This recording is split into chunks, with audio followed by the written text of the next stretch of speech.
Hello, everyone. Good morning, and welcome to the Torchlight 3 Show and Tell with Michael Mayhem stream. I am Ector Bean, and today with me I have game designer Michael, also known as Mayhem Michael. I'll ask about that later, because I don't know why you have that moniker.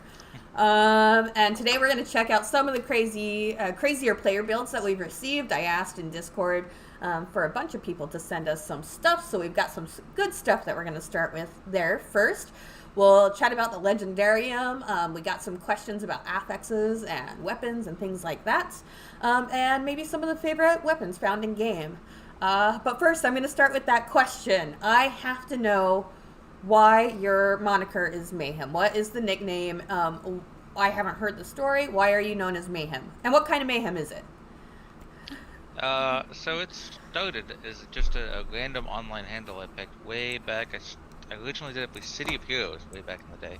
Oh, whoa! I haven't heard about that in a while. Yeah, that's a callback. That's a throwback. And I just used it as a handle, not really being serious about it. I played the MMO Marvel Heroes in beta for quite some time, and the development team there got to know me, and much like we have some very excellent people in our community giving detailed feedback reports, I was doing that for them. And eventually a spot opened up on their team, and they reached out and said, "Hey, we kind of just want to hire you. Do you want to join the team?" I'm like, "Okay, cool." I hadn't really considered it before then. And when I got there, just happened to be I was seated next to two other mics. Okay. And so the very first time that someone came into our little pod and said, "Hey, Mike," and we all turned around, I'm like, "Nope, this is not gonna fly." What names have been taken? Mike and Michael were already used. I'm like, I guess I'll take my moniker. Mayhem. Mayhem, I guess. Mayhem. Did they do it? Were you known as Mayhem? And I didn't think it would stick, but it stuck so fast and so like it was so sticky that when we would do like social events, people would introduce me to other developers as Mayhem. And it was a great icebreaker for people I'd never met. That's amazing. I've never had a moniker stick like that, so that's pretty good to be known for something like that. That's a great story. I mean, you didn't decide not to go with your middle name. Is your middle name not as exciting as Mayhem? I do think that's... No. All right. Not a huge fan. Okay. All right, well, I did get some stuff prepared. We asked for some players to give us their builds. So I've grabbed a bunch of those and stuck them here in OBS for us to check out. Now, we are streaming and you aren't in the same room with me, so we're going to have a little bit of lag. You are watching the stream just like everybody else is, so you're going to be a few seconds behind. So I'm going to put something up. It'll probably be there for a second before you react to it. No biggie. That's just the world we live in. So let's go ahead and get this started. We got some... Looking forward to this.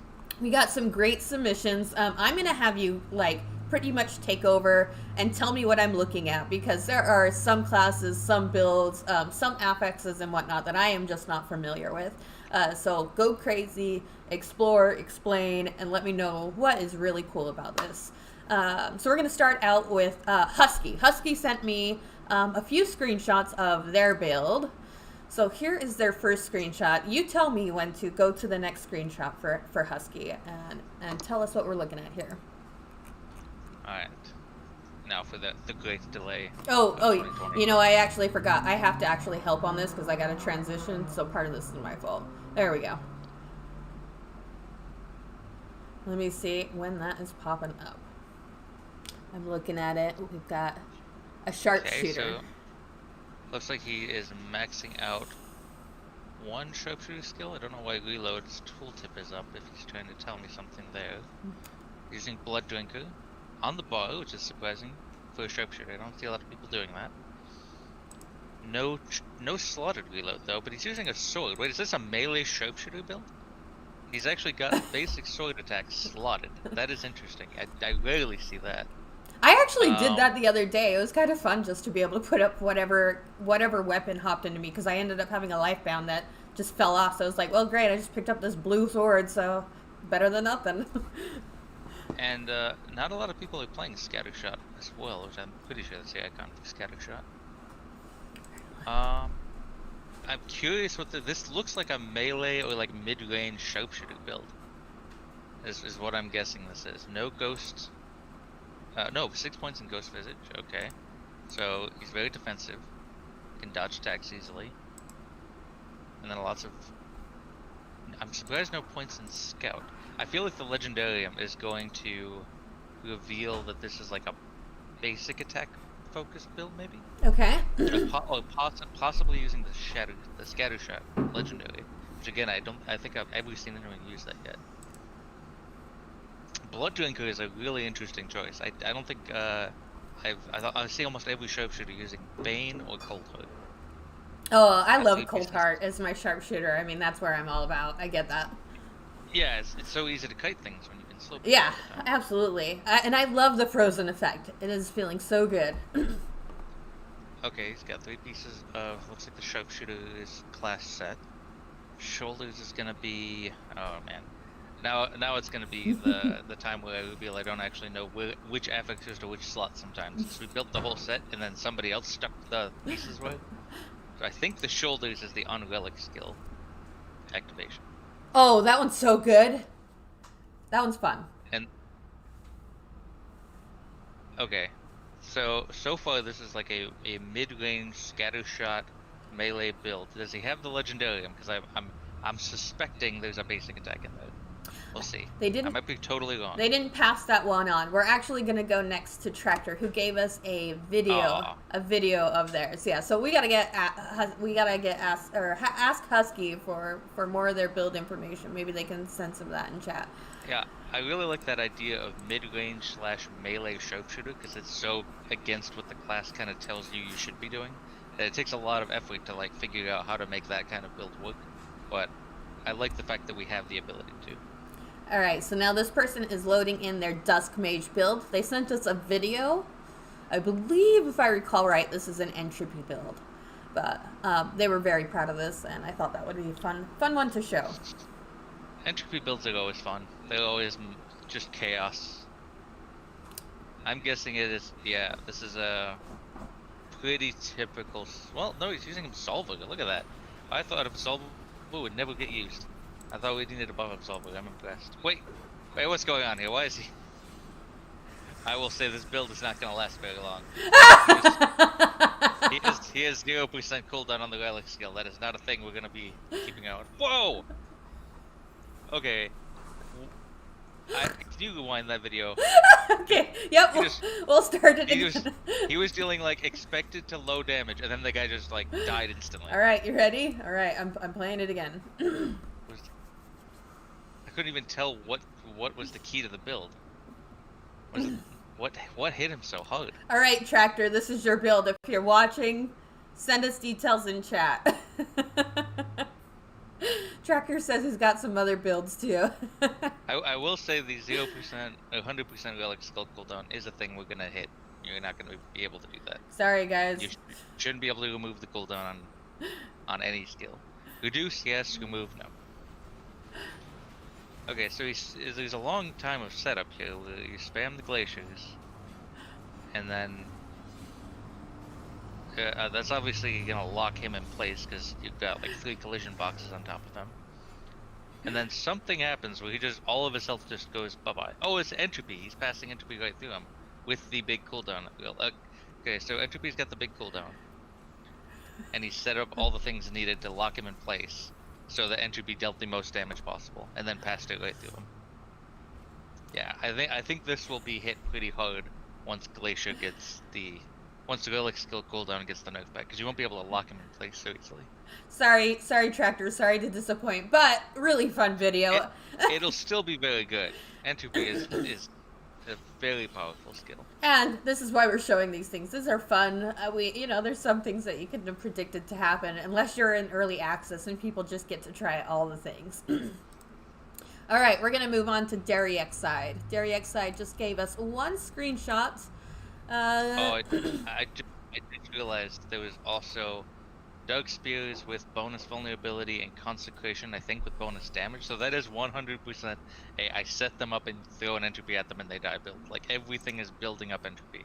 Like there's nothing else that's being used for power other than setting up one giant entropy, and I love that.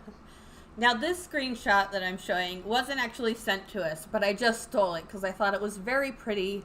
And yeah, I don't know if really there's more to explain here. I just thought I liked seeing all the damage numbers. So that was from Fusion. Let's go skip forward to Leanback and see what Leanback has got for us. All right.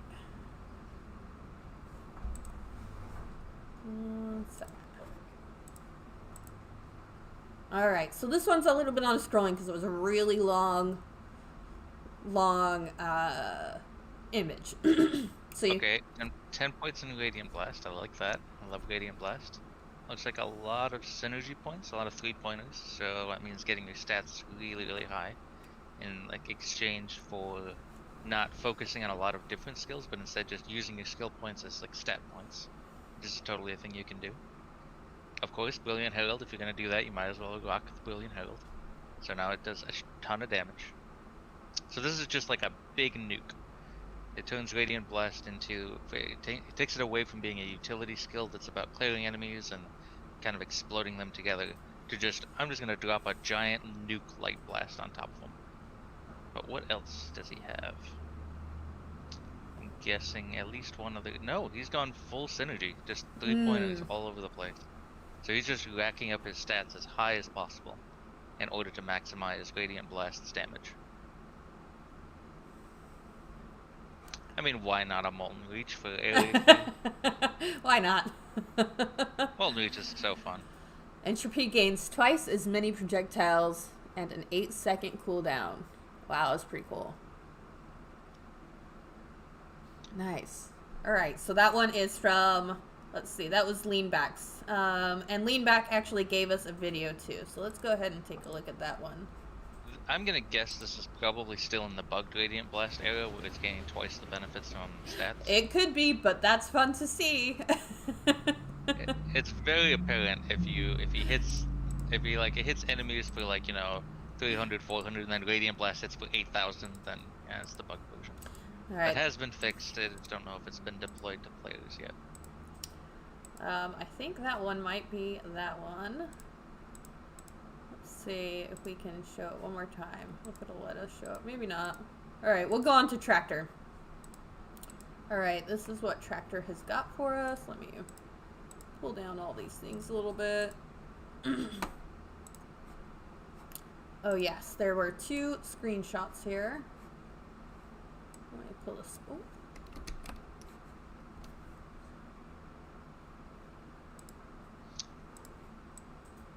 Oh, this is cool. I never thought of someone doing this. So they're taking all the legs for the Relic skill bonuses to just do all of the proc effects from Relics. Explain more. So he is using the Relic activation, which is not true. That's not Relic activation. That's a bad tooltip bug that we already fixed. It's just not out yet. That is actually cast your Relic skill. Cast your Relic skill, spew acid. Cast your Relic skill, ignite nearby enemies. And then he's put the 3 points into Damnation to reduce his active skill cooldowns. And I'm gonna guess there's a Relic skill cooldown screenshot where we soaked all his points in that, so he's got a really low cooldown and is just constantly spamming the spew acid and the ignite effect. All right, should we see the video of this? Sure. It's gonna be like constant dot damage to everybody near you. You're just like a walking hazard. Oh wow! Yeah, this is cool. He's also abusing the free relics. This is still going to be a good build even when it's fixed because these hazards last for 3 seconds. Oh yeah, that's cool.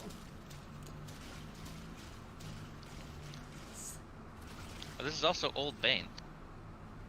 Yeah, I'm not sure if all the relics are the updated relics are in yet. So people have got a surprise still left to them. In fact, do you want to share some of that right now? What has been updated in the relics? I know Tyler was talking about some changes in Cold Heart. Yeah, so Cold Heart and Bane probably got the most changes. Bane is now more focused on summons rather than the primary thing people take Bane for is the giant missile. That's what everyone takes it for. It just does so much work. The spiderlings are cool, but the active is what people take it for, and it's so similar to the other skills. So what it is now is just a big, like the big spider that you see there. You summon him, and he will tank for you and attack, rather than it just being launch it straight forward in a missile. So it'll be a much different purpose of a relic. Its main job will be about summons.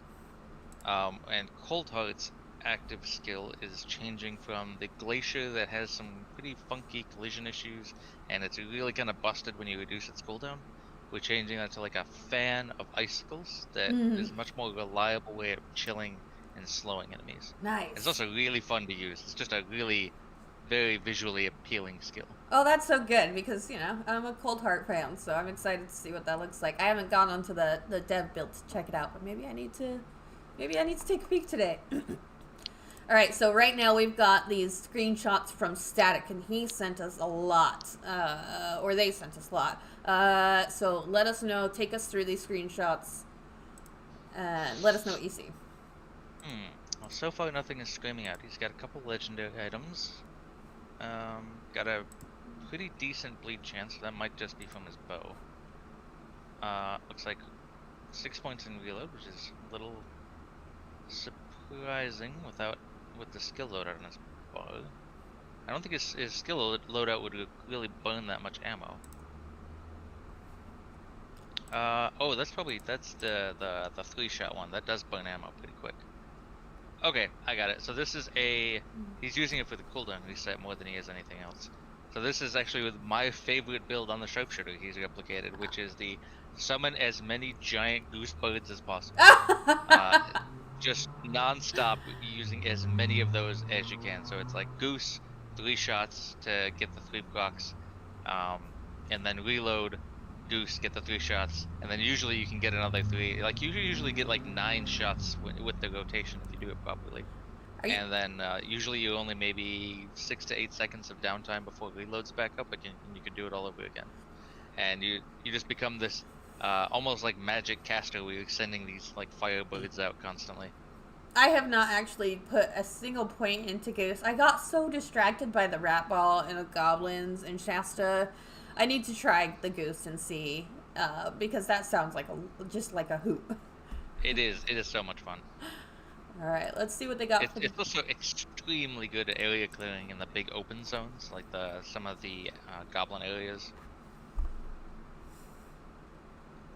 Pet skills, these are pretty typical. Looks like mostly the auras and buffs with Screeching Stun, which is good, but I'm betting he's gonna swap that out for another aura. And another sharpshooter with Blood Drinker. That's interesting. And all points into Rupture. So that's why. Oh, okay, very good combo. He actually is taking the 10 points in chance to bleed. I'm guessing probably has chance to bleed on his weapon, specifically so he can get the most ruptures possible. He has 20 points. Both the top and the bottom passive of Rupture are both maxed out, so that he has absolute max damage from that one single mechanic of the relic. And he's opted out of the skill entirely. No spinning blade on the bow, no points in it. Okay, let's take a look. I bet this is a very effective area clear build. Let's take a but look. I would foresee it being a little bit weak against bosses. Okay. More of like a support, clear, try to really get in a party. Yeah, for sure. He would probably... Yeah, that's probably why Heartseeker is here. Heartseeker is serving the job of making sure he deals with champions and bosses pretty well. Right. Heartseeker does a lot of damage, but not to a lot of targets. So this is a very well-balanced build. This is probably significantly better than the spam goose version that I made, because I was all about spamming goose, and needless to say, I was very bad against bosses and tough elites. And that is that's Static's build. So if you have questions, go chat with Static in Discord. I can send you all the deets on their build. Let's head over to Ethos now. Ethos sent us a browser source, a clip, I believe, on Twitch. So let's go ahead. Ethos has warned us that this is such a broken thing that we're gonna go nerf it immediately. Okay. You know, it happens. That's why we're doing show and tell. This looks like similar build to what we just saw. Oh nope, it's a Radiant Blast build, okay. Oh, it's Radiant Blast, it's the broken Radiant Blast. We've already nerfed this. He's doing combination of the two builds we already saw. So this is a very late game build because he has max entropy and max radiant blast. Yep, brilliant herald. Yep. Oh! For as broken as the other two builds that we saw, this is the combination of everything. Wait. Oh my gosh. Skip to the end of that. Wait. I'm wrong. What did he do? Hold on. He used his relic like 4 times. Yeah, I don't know what happened there, but that was damn. Let's see. Hold on. I think that was a bug, if I saw that right. Because it looked like he activated the relic multiple times in a row. I'll try to start it again, see what we can do here. Alright, there you go. One more. Yeah, it looked like 4 activations on the relic. We're doing it again. We're taking another look. I mean, this is why early access is fun. I mean, it might not be, there might be bugs and things, but I mean, what's the fun of developing a game if you don't get to see people break it? So Radiant Blast, I know, is bugged in that build. That's no surprise to me. It's gaining twice the benefit from all sources of damage increases. So, the further you go in the game, the more broken it gets. But the fact that he's used the relic like 5 times there is what's concerning me. I don't know how he's doing that. That's just like there's no build mechanics that allow that.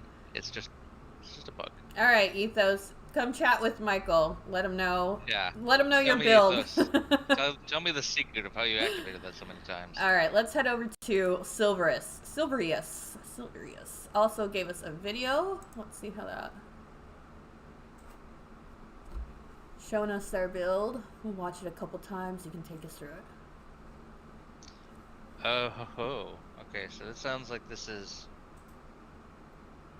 okay, continue on. We got a celestial set, almost a full set. No unique weapon though, so I'll be using legendarium for the build specifics. Holy Bolt and Lightspear build. No, you don't see that too often in a late game. And Dark Spear. This is like your Dusk Mage 101 build, like all your kind of standard issue, reliable stuff. Unless there's something I'm missing, which very well may be. Cold Heart, yeah. I'm gonna guess this is the same Relic cooldown abuse. Apparently this is a lot more prevalent than we thought it was. Well, at least you know now. Brilliant Herald, yeah, the Radiant Blast. Double damage. It seems to be the cause of many a broken build is the Radiant Blast issue. Oh, he's just tearing him apart. Not as quick as the last one. And now he hasn't used Radiant Blast yet. He's waiting.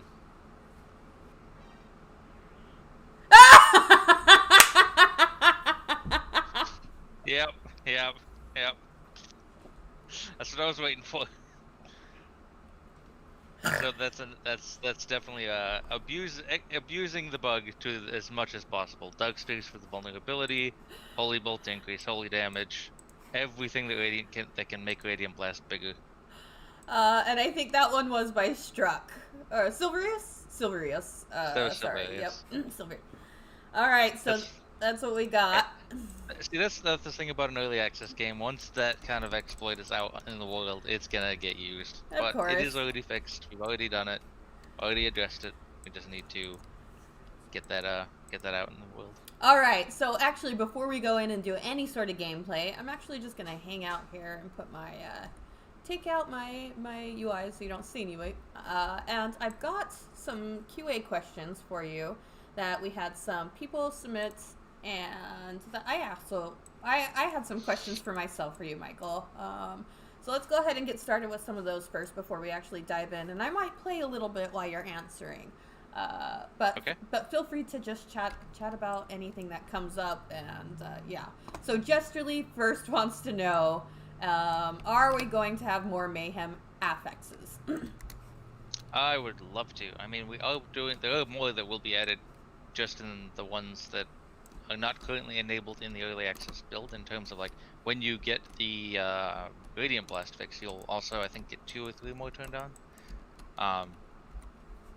But priorities are kind of shifted elsewhere right now. Well, items, legendary items, and legendarium are both in a much better place than other things. Yeah. Those aren't the things we're getting feedback on. It's like, hey, this is a huge problem. So I can't say that this is going to be an immediate priority. But always something you enjoy. But in the future, it's always my goal, my like default. It's like there's nothing else critical for me to do. I just default back and get more legendaries in the game. I mean, who doesn't love like just a library of legendaries? Of course, that's going to be something we're going to strive for. Yeah, the one area that I would like to do more on is the globals. We have a lot of classes, we got a lot of sets. We don't have a lot of global weapons. That's one area that we can use some more of.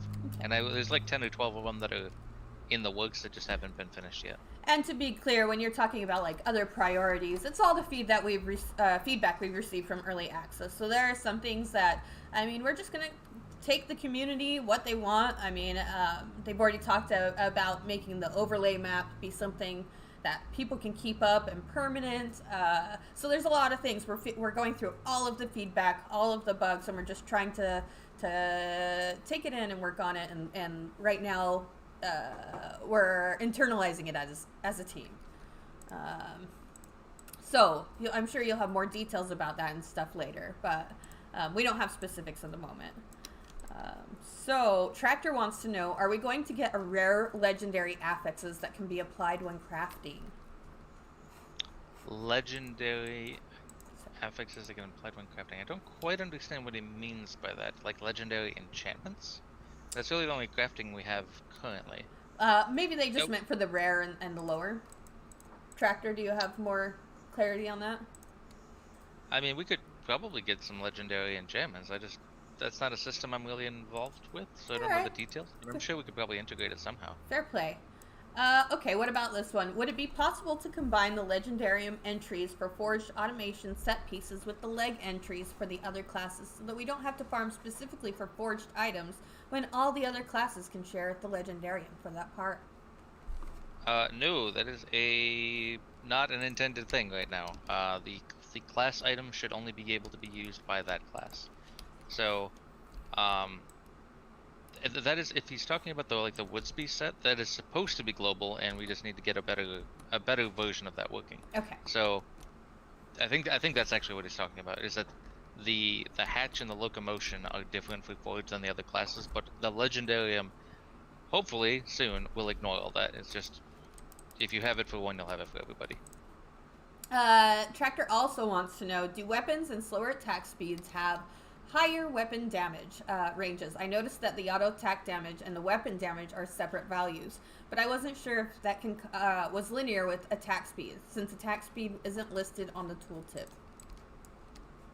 It is always represented as the same amount of weapon damage. We don't show you the weapon DPS. We show you weapon damage. We probably should expose.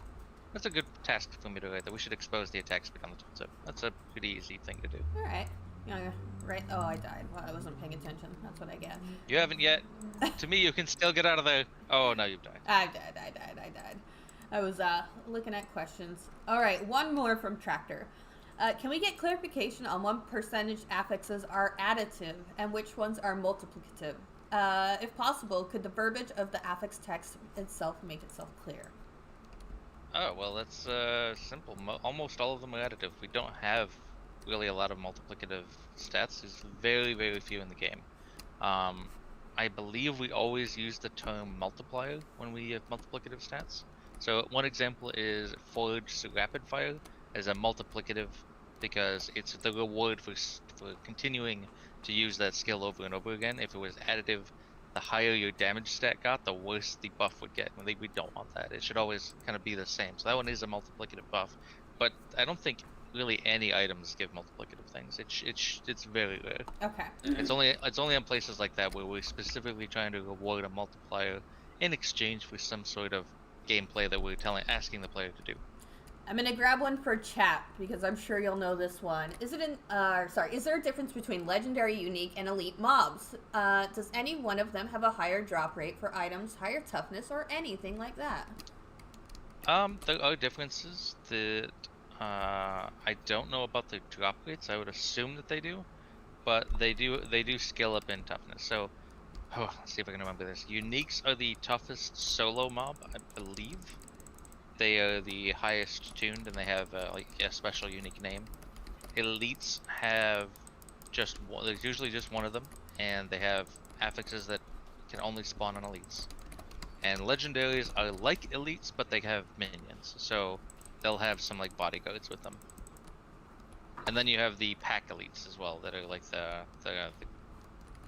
spawns in like packs of 4 or 5, and they usually have an affix that talks to the group.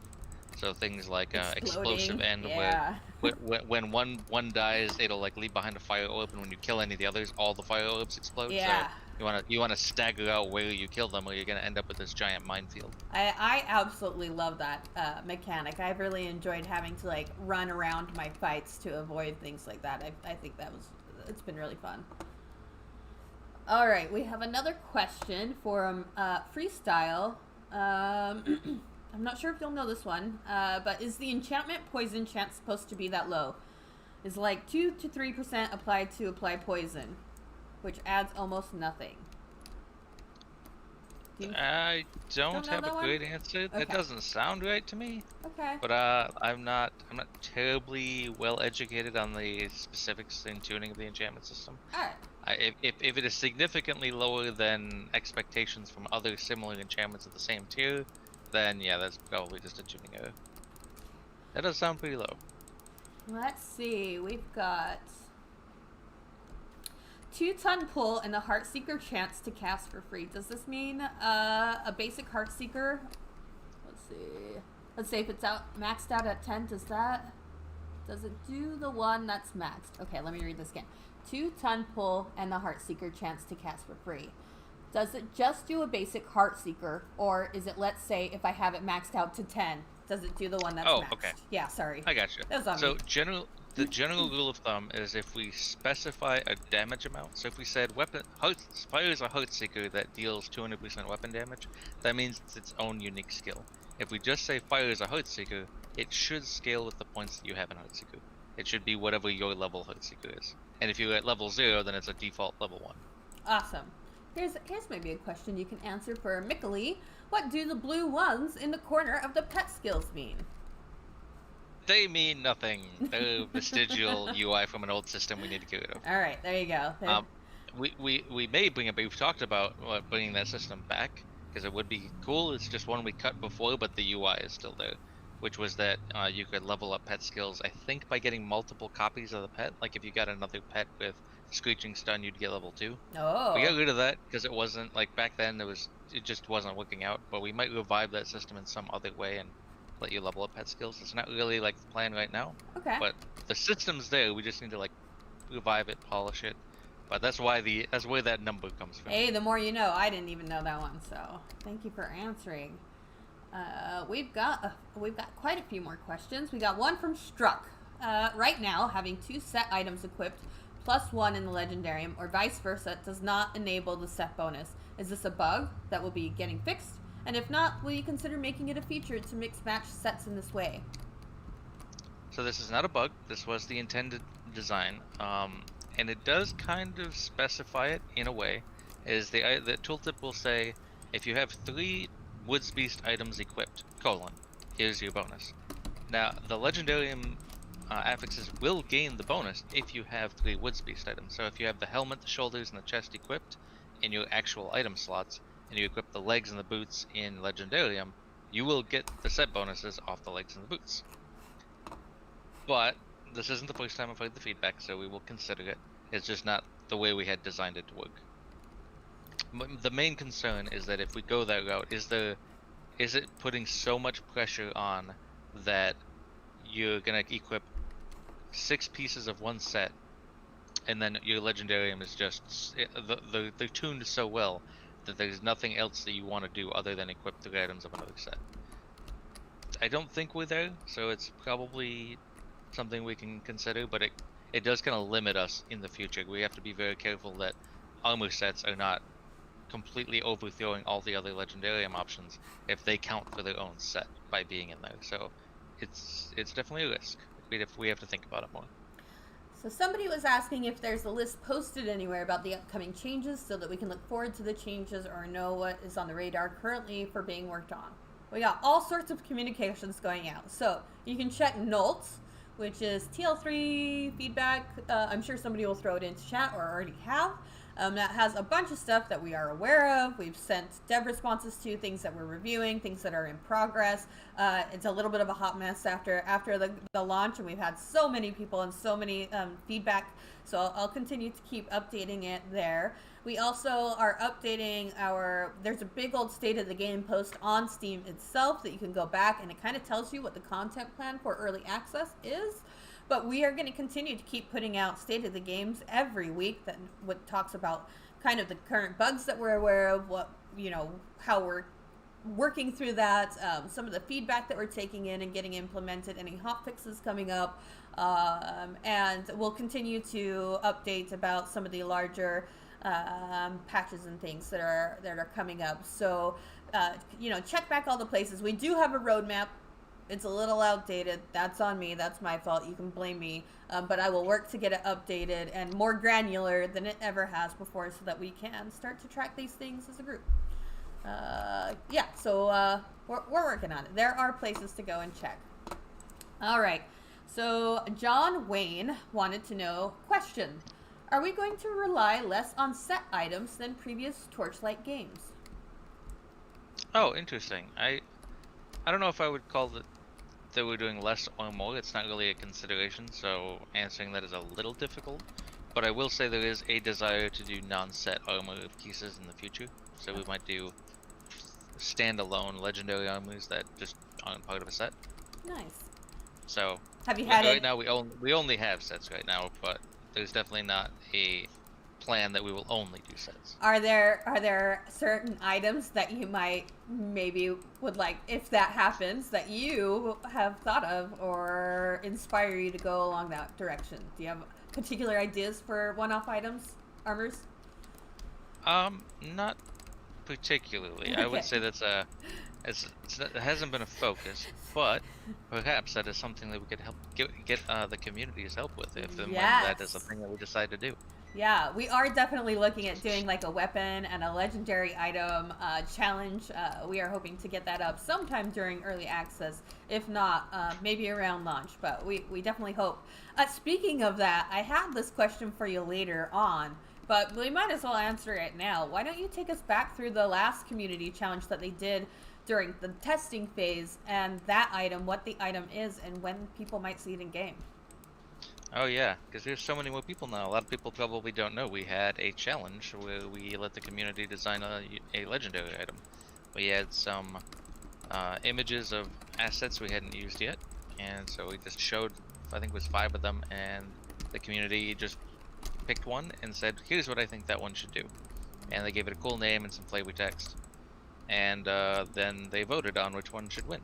We were pretty much hands off. The only thing we did was we picked the ones that we thought were most suitable, either from a balance perspective, design perspective, resource perspective, or just Torchlight feel. So we picked the ones that would get voted on the finalists. But other than that, it was mostly driven by the community. And yeah, what did it end up being? Oh yeah, they decided on the Holy Icon, which is a shield that summons holy divine alpaca pets that spit holy bolts at people, and it is fantastic, and it is in game and shipping very soon. Oh yay! How very exciting! So community, your item is happening. It's gonna be in there soon. I've actually seen the item in game. I love it. I hope we see more things like that, and we'll do something like that. We're gonna do that. We'll do another community one. So I'm excited to hear what people come up with. All right. Let's see. We got another one from Relic. I got an affix question. Face breaker seems to sometimes shoot into the air and not hit anything. That seems more like a statement than a question, but I think I can understand what they're getting at. Do you have any? That sounds like a bug. Okay. Just a bug. There you go. Shouldn't do that. There's your answer. All right. It should fly pretty straight. Before I go on to my questions, chat, do you guys have any questions for Michael while we have him about affixes, the legendarium, favorite legendarium builds for specific classes? What questions might you have?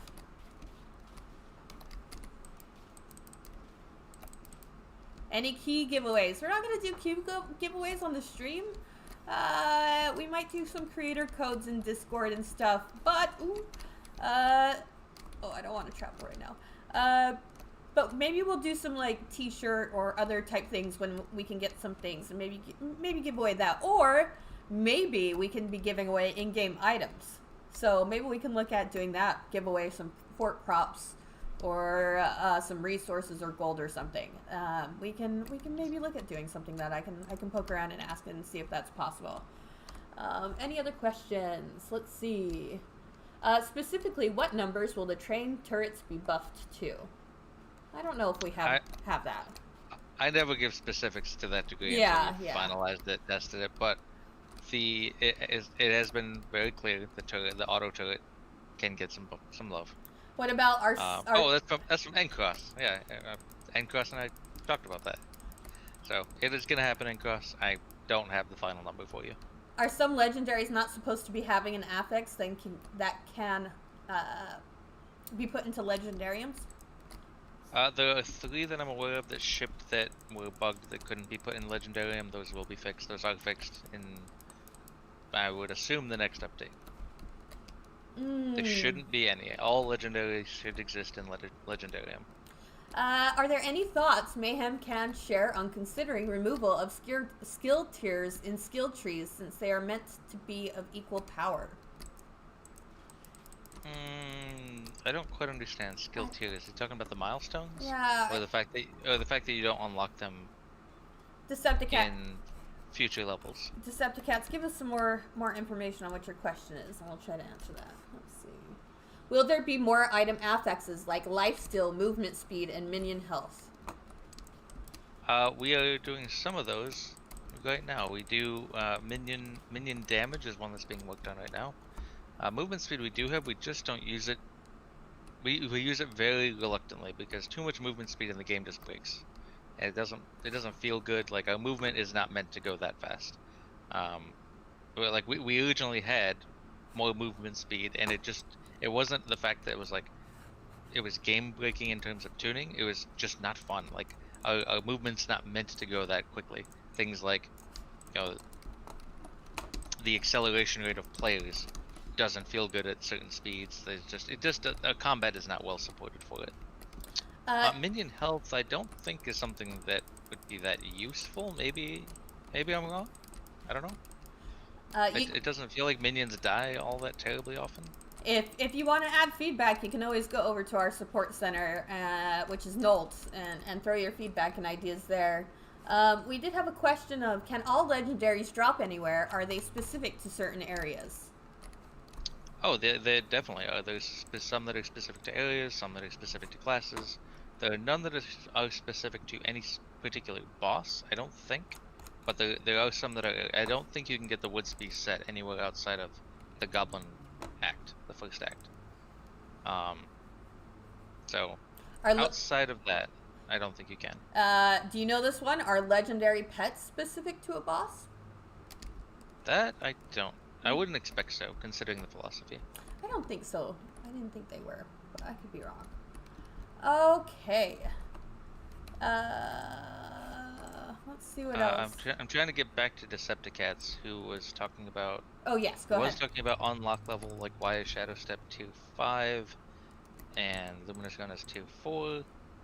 That I don't have a great answer to, unfortunately. I will accept that I don't have the answer to that.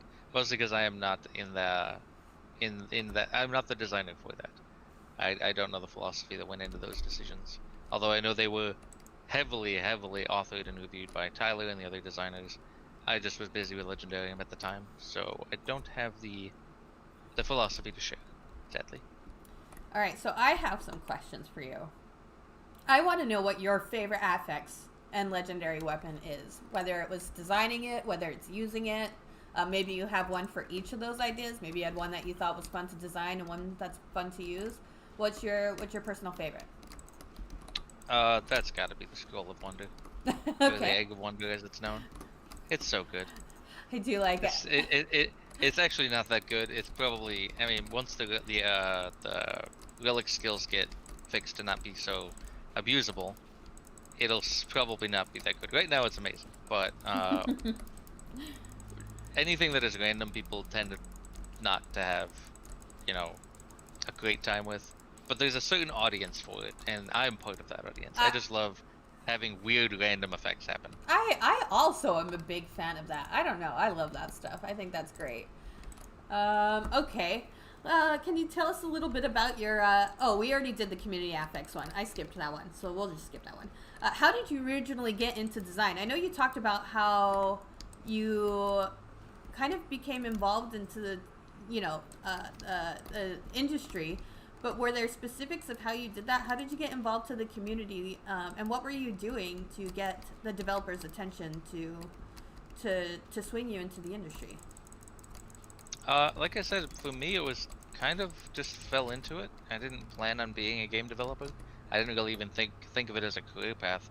I just liked giving feedback on games that I thought were worth the time and that the developers were paying attention and listening to.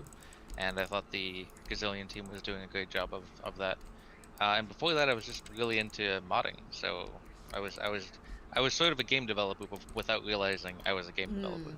And I still do modding to this day. It's a hobby. Modding is cool.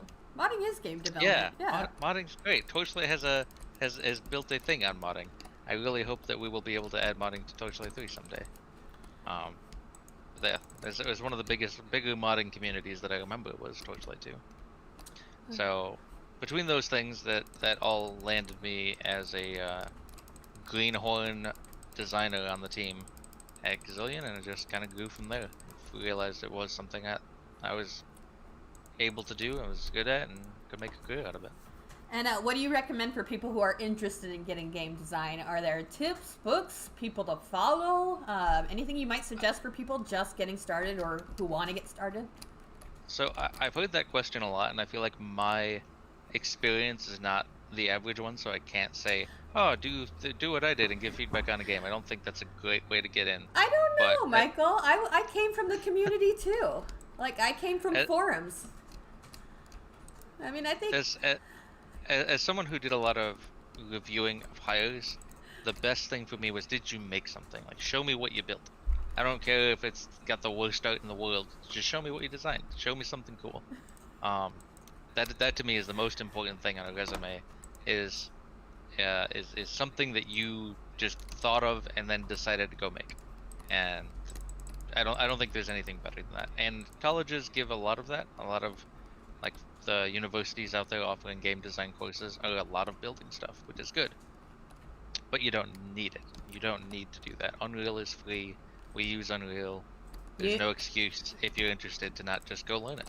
Unity's free. RPG Maker even. I mean, you can start with other tools, third-party tools too. That they all have some great ways of learning how game design and development works.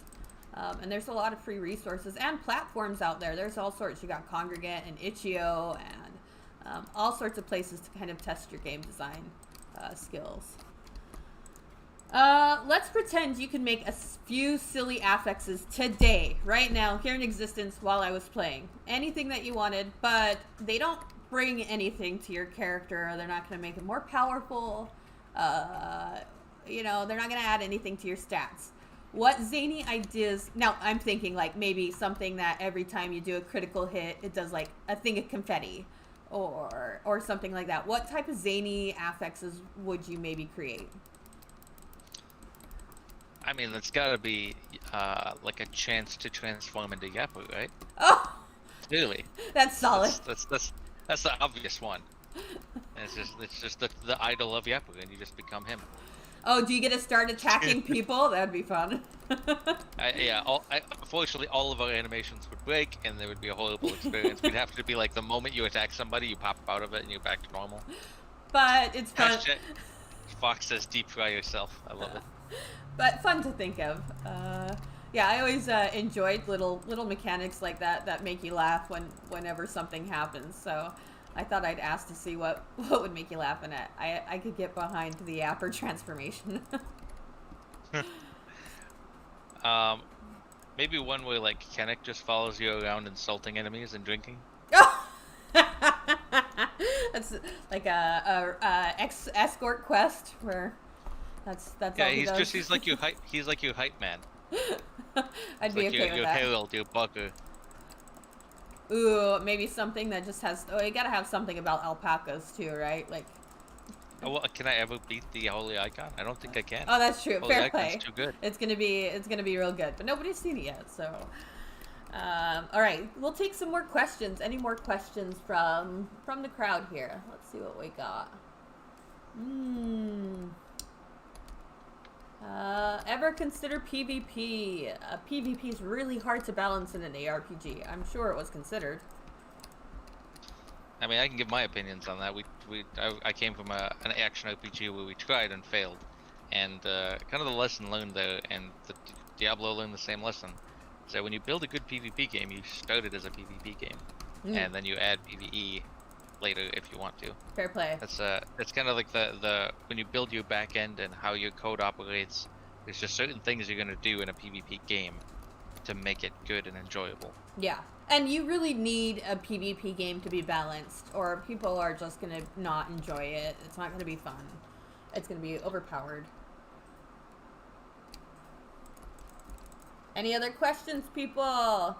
Oh, we should also mention that you are going to be joining Discord every Monday at 1 p.m. Pacific time to take questions. We're going to start it out as a voice channel and see how that works. If people like just chatting in Discord, we'll lock it up until Michael's ready to chat, and then we'll unlock it and people can just come and chat. We can talk about weapons and all sorts of things and FAQs. So be there, be square at 1 p.m. on Mondays in Discord in the Mayhem Mondays channel for that. If we don't end up feeling like voice is the right method, then we might switch that to a text. But I think that'll be fun because people always have a lot of questions about weapons and game stuff. And maybe we just talk about the game. It's fun to just be able to chat and play with people. Yeah. Lots of people asking questions about Endgame. We still haven't announced it. Haven't talked about it. I'm excited for it. I think it will go over well. It's really cool. Michael, have you played it? We are having a full design playtest today. Ah! And I have tried to play it, but at the time there was still some issues and they kind of blocked progress. Okay. So I hope this playtest will be able to do it without any issues, and it's gonna be fun.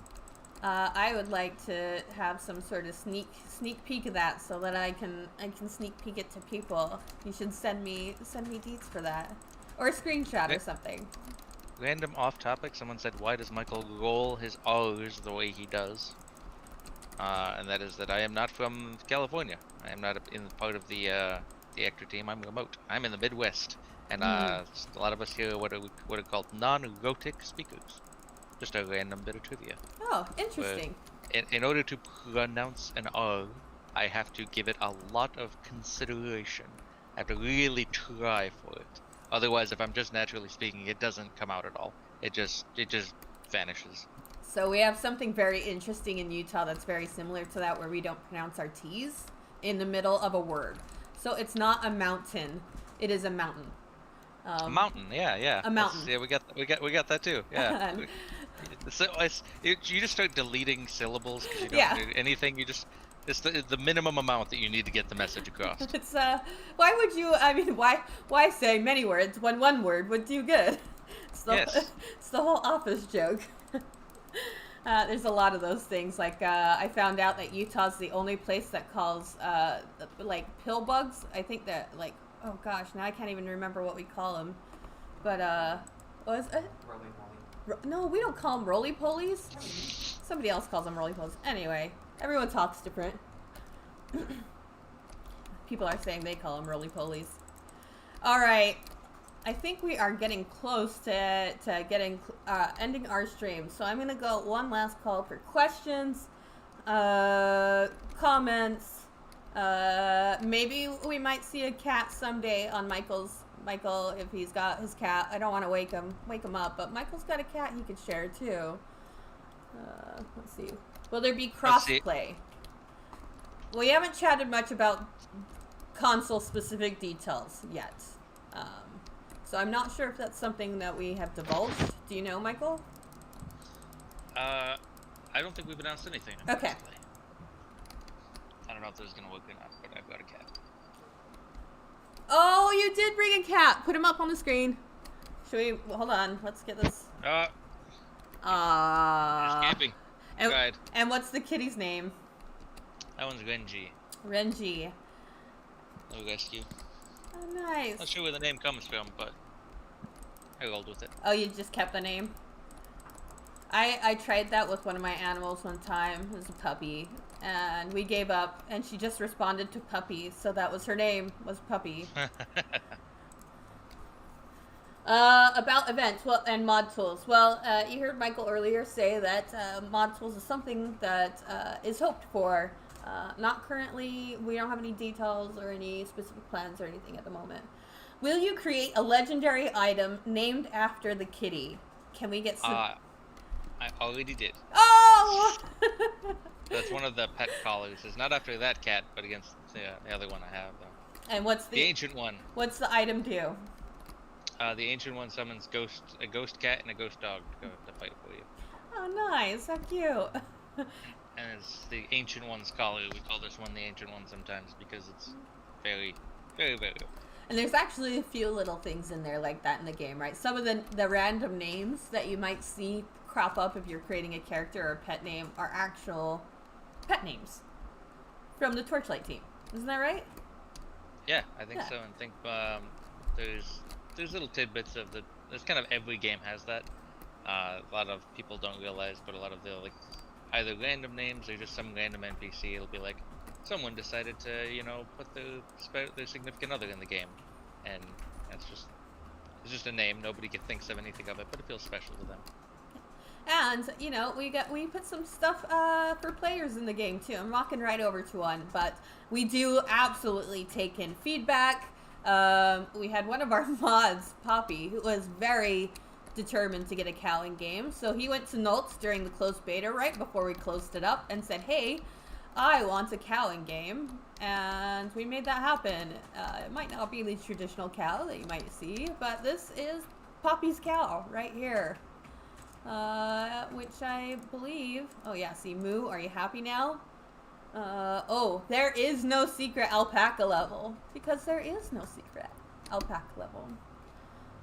So yeah, we take feedback. Get your feedback in there. If you have feedback for Michael, you can join us either in Mayhem Mondays on Monday, or drop it into Discord, or drop it into Nult.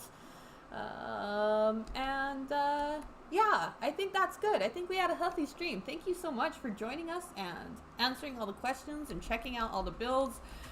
We definitely saw some bugs and things that are gonna need some fixing and addressing, but I think it's fun to see those things because you'll never see it again. So you might as well see it now during early access when we can. All right, guys. Thank you guys so much for chatting in and joining us on the stream. We will be back next week. Friday Fun Days are a thing. We are going to continue every Friday at 11 a.m. In our Discord channel. I have a channel created Stream Bean. That channel is dedicated to the Friday streams, and I will occasionally ask for content and ideas from you. So if you want to share some of that, go check out that channel for any time that I do that. Because we want to see your builds. We want to see what the community's doing. If you've got maybe videos that you've put out or comics or anything like that, we're gonna show them every once in a while. So check it out there. Yeah, Michael, do you have anything else you want to chat about, or do you want to spill the beans about anything? Is there anything you want to sneak peek before we go? I think we talked about a lot of the major stuff that we're doing. I will say that every piece of feedback is legitimate. We have been discussing all week the state of the game, feedback. It is all real. I know we didn't talk about it much, but I just think it's important. We're saying we are most definitely listening and finding the path forward and discussing what we're going to do. Yes, it is. I mean, community is so incredibly important at Ectra. I mean, changed the whole game once before. We're going to continue to keep feedback and collect it. So keep watching out for updates on Steam, Discord, Twitter, all the places, and keep providing the feedback. It is so invaluable for us to see these videos and streams, screenshots, everything like that. We're a very small team, so all of your help and love is always very much appreciated. Yeah, so thank you guys so much. Thank you for checking in.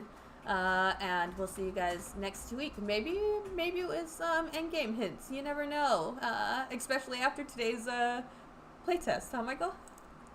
I hope so. All right, guys. Well, we'll see you later. Thank you guys so much, and we'll check you out next week.